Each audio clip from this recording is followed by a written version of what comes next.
Okay so आज हम एक मल्टी बैगर स्टॉक के बारे में बात करने वाले हैं। हाँ, बंधन बैंक, क्या ये स्टॉक मल्टी बैगर हो सकता है? इसके बारे में पूरे डिटेल में सब कुछ डिस्कस करेंगे एंड आपके सारे के सारे डाउट यहाँ पे क्लियर हो जाएगा, मैं आपको बता रहा हूँ। एंड ये स्टॉक देखो ऑलमोस्ट लाइफ टाइम लो पे ट्रेड कर रहा है, ऑलमोस्ट लाइफ टाइम लो पे। एंड यहाँ पे एक चीज़ मैं आपको दिखाता हूँ, ये जो लाइफ टाइम हाई है वहाँ से स्टॉक कितने परसेंट नीचे है? 75% नीचे है ये स्टॉक। एंड जो लिस्टिंग प्राइस है वहाँ से ऑलमोस्ट 63% नीचे है। तो यहाँ पे एक टेक्निकल के हिसाब से तो बढ़िया अपॉर्चुनिटी दिख रहा है, बट क्या इस स्टॉक को खरीदना वर्थ इट होगा? क्या इसका फाइनेंशियल फंडामेंटल वगैरह सब कुछ बढ़िया है कि नहीं, सब कुछ डिस्कस करेंगे। तो सबसे पहले हम इसका बिजनेस देख लेते हैं। हमको पता है कि बंधन बैंक एक बैंक है ऑफकोर्स, तो इनका जो मेन रेवेन्यू आता है वो रिटेल बैंकिंग से आता है, जो कि आप सबको दिख ही रहा है। एंड यहाँ पे एक और जो इम्पॉर्टेंट चीज़ है, तो कंपनी का जो मेजॉरिटी बिजनेस है वो ईस्टर्न साइड से आता है, जैसे कि वेस्ट बंगाल एंड आसाम, राइट। तो यहाँ पे एक और चीज़ मैं आपको थोड़ा सा डिटेल में दिखा देता हूँ। तो 58% आउटलेट इनका ईस्टर्न साइड पे है, जैसे कि मैंने बताया वेस्ट बंगाल आसाम ऐसे ईस्टर्न साइड पे। एंड जो इनका 72% आउटलेट है वो मेनली रूरल एरिया पे एंड सेमी रूरल एरिया पे है, राइट। तो यहाँ पे कंपनी का बिजनेस बैंकिंग में है, हम सबको पता है कंपनी अच्छा करेगा कि नहीं करेगा वो तो डिपेंड करता है कंपनी के फाइनेंशियल देखने के बाद ही समझ में आएगा। तो हम फाइनेंशियल देखते हैं, बिकॉज यहाँ से बैंकिंग सेक्टर तो ग्रो करने ही वाला है, बिकॉज इंडिया का फ्यूचर एक बहुत ही अमेजिंग लेवल पे होने वाला है, जैसे कि हम सबको समझ में आ रहा है। तो कंपनी का जो फ्री कैश फ्लो है प्रीसीडिंग ईयर का वो पॉजिटिव में है, एंड जो 5 ईयर का फ्री कैश फ्लो है वो भी पॉजिटिव में है। तो ये सभी अच्छा कॉन्फिडेंस देता है। अगर फ्री कैश फ्लो किसी भी कंपनी का पॉजिटिव में होता है ना, तो बहुत ज़्यादा कॉन्फिडेंस देता है। तो सीधा हम इन्वेस्टर पे चले जाते हैं। तो देखो यहाँ पे इन्वेस्टर में पब्लिक के पास ओनली 10% है, जो कि बहुत ही बढ़िया चीज़ है, बिकॉज जो स्ट्रॉन्ग हैंड्स है, स्ट्रॉन्ग पीपल है, जिनके पास पैसा है, उनके पास अगर ज़्यादा स्टेक होता है ना, तो हमको कॉन्फिडेंस क्यों आता है? बिकॉज वो लोग रिसर्च करते हैं, एनालाइज करते हैं, राइट, बहुत मेहनत करते हैं, इन डेप्थ में जाते हैं चीज़ों के, उसके बाद ही खरीदते हैं, राइट। बिकॉज उनका पैसा ऐसे ही कहीं पे इन्वेस्ट नहीं होता, राइट। तो इसी वजह से वो लोग अगर कहीं पे खरीद रहे हैं, बाइंग कर रहे हैं, तो वहाँ पे कॉन्फिडेंस आता है। एंड यहाँ पे देखो जो FII है, तो उन्होंने रिसेंटली स्टेक इंक्रीज किया है, एंड जो DI है उन्होंने देखो यहाँ पे 2% से ऑलमोस्ट 14% 15% के अराउंड इन्होंने खरीद लिया है, राइट, जो कि हमको दिख रहा है बहुत ही हैवी बाइंग हो रहा है। एंड आफ्टर दैट हम यहाँ पे बैलेंस शीट देखते हैं। देखो बैलेंस शीट में कंटिन्यूसली आपको ग्रोथ दिखेगा। यहाँ पे 1 करोड़ था 2015 में, तो यहाँ पे कंटिन्यूसली हमको ग्रोथ देखने को मिल रहा है। हाईएस्ट एवर जो रिजर्व है वो यहाँ पे दिख रहा है, जो कि बहुत ही ज़्यादा पॉजिटिव में है। एंड एक और चीज़ मैं आपको दिखाता हूँ, बहुत ही इंटरेस्टिंग चीज़ है। ये सभी चीज़ें ना मुझे बहुत ज़्यादा पसंद है कि यहाँ पे देखो फिक्स एसेट है 500 करोड़ का, एंड जो CWIP है वो चल रहा है 346 करोड़ का, राइट। तो यहाँ पे मैं आपको एक चीज़ दिखाता हूँ कैलकुलेशन करके। तो यहाँ पे कैलकुलेशन कर लेते हैं, 346 डिवाइडेड बाई 509, तो एंटर करते हैं। तो यहाँ पे 67% का कैपेक्स चल रहा है, 67% का कैपेक्स, राइट। तो आपको क्या लगता है ये जब कंप्लीट हो जाएगा, न्यू ब्रांचेस जब ओपन होगा, तो वहाँ पे बहुत सारे अकाउंट खुलने वाले हैं, तो यहाँ पे रेवेन्यू क्या सीधा सीधा नहीं बढ़ेगा? रेवेन्यू ऑलरेडी हाईएस्ट एवर है, राइट। इतना ज़्यादा रेवेन्यू इससे पहले कभी नहीं आया, राइट। तो उसके बाद क्या रेवेन्यू इंक्रीज नहीं होगा? 68% बताया ना मैंने, 67%। तो 67% अगर यहाँ पे फिक्स एसेट इंक्रीज होता है, तो आपको क्या लगता है यहाँ पे रेवेन्यू डबल नहीं होने वाला? ऑफकोर्स हो जाएगा, राइट। एंड उसी हिसाब से जो नेट प्रॉफिट है वो तो और भी तेज़ी से ग्रो करने वाला है। तो यहाँ पे एक बहुत ही बढ़िया सिचुएशन क्रिएट हो रहा है। तो हम यहाँ पे जो प्रॉफिट एंड लॉस स्टेटमेंट है उसको भी थोड़ा सा अच्छे से देखते हैं। तो सबसे पहले हमने देखा रेवेन्यू यहाँ पे हाईएस्ट एवर है, जो फाइनेंसिंग प्रॉफिट है वो भी बढ़िया चल रहा है, जो कोरोना की वजह से थोड़ा सा ट्रबल यहाँ पे देखने को मिला था, बट अभी फिर से रिकवरी पे आ गया है। कंपनी का जो फाइनेंसिंग प्रॉफिट है वो ऑलमोस्ट सेकेंड हाईएस्ट एवर है, थर्ड हाईएस्ट एवर है। इससे पहले 2 साल में थोड़ा सा ज़्यादा आया था। तो यहाँ पे 2000 करोड़ है, यहाँ पे 1800 करोड़ है, तो बहुत ज़्यादा डिफरेंस तो है नहीं। एंड यहाँ पे देखो फाइनेंसिंग मार्जिन यहाँ पे ज़्यादा था, अभी थोड़ा सा रिड्यूस हो गया है, जो कि धीरे धीरे फिर से इंक्रीज हो जाएगा। तो जो अदर कॉस्ट है ना वो बहुत ज़्यादा इंक्रीज हो गया था कंपनी का, तो इसलिए थोड़ा सा ट्रबल देखने को मिल रहा है, बट ये चीज़ धीरे धीरे इंप्रूव हो जाएगा। जैसे कि हमको दिख ही रहा है नेट प्रॉफिट में, जो नेट प्रॉफिट है वो ऑलमोस्ट यहाँ पे सेकंड हाईएस्ट एवर है, यहाँ पे हमने देखा थर्ड हाईएस्ट एवर था, एंड अभी यहाँ पे नेट प्रॉफिट दिख रहा है सेकंड हाईएस्ट एवर। इतना ज़्यादा नेट प्रॉफिट एक ही बार आया है 3000 करोड़ का, एंड जो 3000 करोड़ है एंड 2983 करोड़ है उसमें बहुत ज़्यादा डिफरेंस है नहीं, राइट।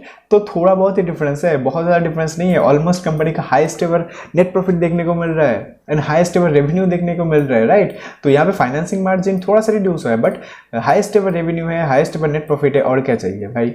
सब कुछ परफेक्ट तो नहीं मिल सकता ऐसे पिटे हुए स्टॉक में जो कि लाइफ टाइम हाई से 75% डाउन है। तो अगर सब कुछ बढ़िया होता तो कंपनी हाईएस्ट एवर जो कंपनी का शेयर प्राइस है वो एकदम ऊपर होता है, यहाँ पे नहीं होता। कंपनी का शेयर प्राइस यहाँ पे घूम रहा होता है लाइफ टाइम हाई पे, राइट। तो ये सभी चीज़ें समझना होता है, यहाँ पे ये सभी चीज़ें पकड़ोगे तभी मल्टीबैगर पकड़ पाओगे, राइट। तो यहाँ पे उसके बाद हम थोड़ा सा क्वार्टरली रिजल्ट देख लेते हैं। तो क्वार्टरली रिजल्ट पे आपको यहाँ पे ईयर ऑन ईयर बेसिस पे जो हाईएस्ट एवर रेवेन्यू देखने को मिलेगा, एंड सिर्फ ईयर ऑन ईयर बेसिस पे नहीं, आपको यहाँ पे सभी क्वार्टर में सबसे ज़्यादा रेवेन्यू इस क्वार्टर में देखने को मिलेगा दिसंबर 23 में, राइट। एंड उसके बाद जो नेट प्रॉफिट है वो भी यहाँ पे देखो, जो क्वार्टर ऑन क्वार्टर है, जो ईयर ऑन ईयर है वो भी इंक्रीज हुआ है, जो क्वार्टर ऑन क्वार्टर है वो भी हाईएस्ट एवर है। तो यहाँ पे सभी चीज़ें हमको बहुत ज़्यादा कॉन्फिडेंस देता है, सब कुछ बढ़िया है। जो कंपनी का इन्वेस्टर्स है, जो स्ट्रॉन्ग पीपल है, जो रिच पीपल है, उनके हाथ में शेयर ट्रांसफर होते हैं दिख रहा है यहाँ पे, राइट। जो कि यहाँ पे 14% से 10% हो गया पब्लिक का जो शेयर है। तो यहाँ पे सब कुछ बढ़िया है, बट एक चीज़ यहाँ पे प्रॉब्लम क्रिएट कर रहा है, जिसकी वजह से मुझे लग रहा है कि ये स्टॉक यहाँ पे पिटा हुआ है, इतना नीचे पड़ा हुआ है ज़मीन पे, राइट। तो वो क्या चीज़ है, वो है इस कंपनी का एनपीए, राइट। एनपीए किसी भी बैंकिंग कंपनी के लिए बहुत ही ज़्यादा ख़राब होता है, बट यहाँ पे देखो जो एनपीए है ना, वो दिसंबर 2021 में 10% का था, 11% का था, एंड वो दिसंबर 2022 में 7% का, 7.15% का, वो 15 नहीं बोलते, 7.15% का था, एंड दिसंबर 23 में 7.02% का हो गया है। मतलब धीरे धीरे इम्प्रूवमेंट करने की कोशिश किया जा रहा है यहाँ पे। एंड अगर आप यहाँ पे नेट एनपीए भी देखोगे ना, तो यहाँ पे 3% का था, यहाँ पे ऑलमोस्ट 2% के आसपास था, यहाँ पे 2% के आसपास है। मतलब थोड़ा बहुत कहीं ना कहीं इसको कंट्रोल में लाने की कोशिश किया जा रहा है, बिकॉज कंपनी का जो अकाउंट्स है वो एक बार में तो चेंज नहीं होता। तो ये सभी चीज़ें धीरे धीरे इंप्रूव होता है, राइट। तो हमको थोड़ा सा टाइम देना पड़ेगा, जबकि यहाँ पे कंपनी का नेट प्रॉफिट इंक्रीज हो रहा है, कंपनी का रेवेन्यू इंक्रीज हो रहा है, एंड ये जो एनपीए है ना, ये कोई बड़ी बात नहीं है। तो यहाँ पे हम थोड़ा सा कैलकुलेशन करते हैं। तो मल्टीबैगर स्टॉक पकड़ने के लिए ना थोड़ा ज़्यादा दिमाग लगाना पड़ता है, कभी कभी बहुत ज़्यादा दिमाग भी नहीं लगाना होता है। तो मैं यहाँ पे दिखा देता हूँ। तो देखो बोरोइंग्स कितना है कंपनी का, 1,33,000 करोड़ समझते पकड़ लेते हैं, 1,33,000 करोड़, राइट। तो यहाँ पे इतने परसेंट का है, एंड जो एनपीए है 2.21% का है, इंटू 2.21%, राइट। तो यहाँ पे एंटर करते हैं। तो 300 करोड़ का जो एनपीए है वो यहाँ पे दिख रहा है, 300 करोड़ का। 300 करोड़ का तो एक साल का नेट प्रॉफिट है, तो कोई बड़ी बात नहीं है कंपनी के लिए, राइट। एंड यहाँ पे रिजर्व में देखो 18,000 करोड़ रुपीस है, राइट। तो 3,000 करोड़ कोई बहुत बड़ी बात नहीं है, बहुत बड़ा अमाउंट नहीं है कंपनी के लिए मैनेज करना, राइट। सो जो भी है, अभी से मुझे नहीं लगता कोई भी प्रॉब्लम यहाँ पे दिख रहा है कंपनी के जो फाइनेंशियल है वहाँ पे। बट हाँ, एक चीज़ अभी न्यूज़ आया है कि कंपनी का जो सीईओ है वो रिज़ाइन कर रहे हैं, राइट। तो यहाँ पे देखो कुछ चीज़ें समझने की ज़रूरत है। मैंने कुछ टाइम पहले एक वीडियो बनाया था लालपात लैब पे, राइट। तो वहाँ पे किसी ने कमेंट किया था कि दीप, जो लालपात लैब है उनका जो सीईओ है वो रिज़ाइन कर रहे हैं, तो आप वीडियो क्यों बना रहे हो उसके ऊपर। तो देखो एवरी डे बहुत सारी कंपनीज का सीईओ रिज़ाइन कर रहा है, तो इसका मतलब ये नहीं कि हर एक कंपनी डूब जाएगा, राइट। तो एक चीज़ आपको समझना पड़ेगा, मैं आपको यहाँ पे गूगल करके दिखाता हूँ। इसको कहते हैं, एक सेकंड, इसको कहते हैं की मैन रिस्क, राइट। तो की मैन रिस्क क्या होता है?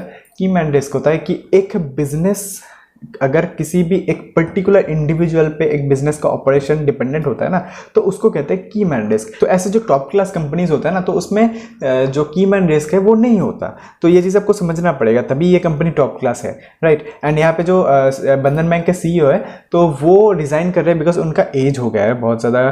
तो इस एज में और कितना काम करेंगे, राइट। तो चीज़ों को समझने की ज़रूरत है थोड़ा सा कि क्यों हो रहा है, कैसे हो रहा है। एंड जो लालपात लैब की बात है, तो मैंने वहाँ पे कमेंट में उस बंदे को बताया था जो भी चीज़ है। एंड जो भी है वीडियो बनाने के बाद ना, देखो वीडियो बनाने के बाद ये रहा लालपात लैब।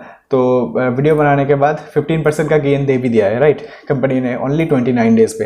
तो जो भी है चीज़ों को समझ के करोगे तो बढ़िया ही रहेगा। एंड यहाँ पे सभी स्टॉक मैंने जो भी डिस्कस किया अपने यूट्यूब चैनल पे वो सभी यहाँ पे ट्रैकिंग पे मैंने डाल दिया है, जिससे कि आप सबको क्लियर रहे कि हाँ मैं जो भी स्टॉक्स डिस्कस कर रहा हूँ ना वो सभी कैसा परफॉर्म कर रहे हैं। तो आपको समझ में आएगा, आपको कन्विक्शन आएगा, आपको समझ में आएगा चीज़ों को कि हाँ ऐसे काम करने से पैसा बनता है स्टॉक मार्केट में। तो आप चीज़ों को सीखने की कोशिश करोगे। तो इसी वजह से जो ट्रैकिंग है वो मैंने लगा के रखा है। तो चीज़ें आप देख सकते हो, ये वाला कंपनी है सुमितोमो केम है, वो ऑलमोस्ट 12% का गेन दिया है इसने। एंड जो CUB है जो सिटी यूनियन बैंक, तो उसने 15% का गेन दिया है। एंड जो IEX है उसने 13% का गेन दिया है। तो यहाँ पे डेज भी देखने को मिल सकता है 8 डेज, 70 डेज, 23 डेज। तो चीज़ों को समझ के करोगे बढ़िया रिटर्न आएगा। तो जो भी है चीज़ों को समझना इंपॉर्टेंट है। तो यहाँ पे सब कुछ बढ़िया दिख रहा है बंधन बैंक में। तो यहाँ पे टेक्निकल देख लेते हैं। तो देखो अगर कंपनी का बिजनेस बढ़िया है, कंपनी का फाइनेंशियल बढ़िया है, हाईएस्ट एवर रेवेन्यू है, हाईएस्ट एवर नेट प्रॉफिट है, और कुछ नहीं चाहिए होता, ठीक है, और कुछ नहीं चाहिए होता।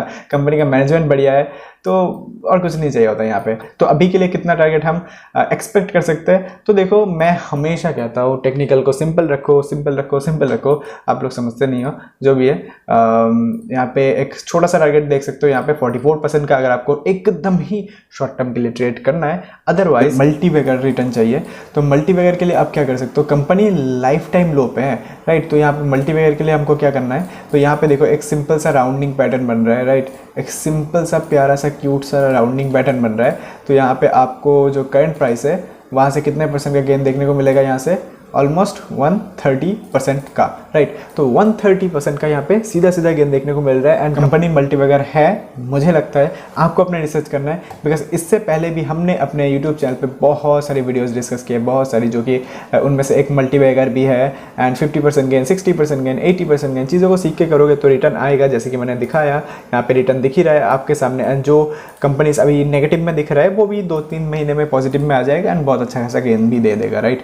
तो ये सभी चीज़ें मैं एक्सपेक्ट कर रहा हूँ अपने एक्सपीरियंस के बेसिस पे, अंडरस्टैंडिंग के बेसिस पे। तो देखो स्टॉक मार्केट में हम जैसे चाहते हैं मार्केट तो वैसा नहीं चलेगा, तो हमको मार्केट की तरह चलना पड़ेगा। तो चीज़ों को समझ के करो, सीख के करो। फिर मिलते हैं अगली वीडियो में, तक के लिए बाय बाय।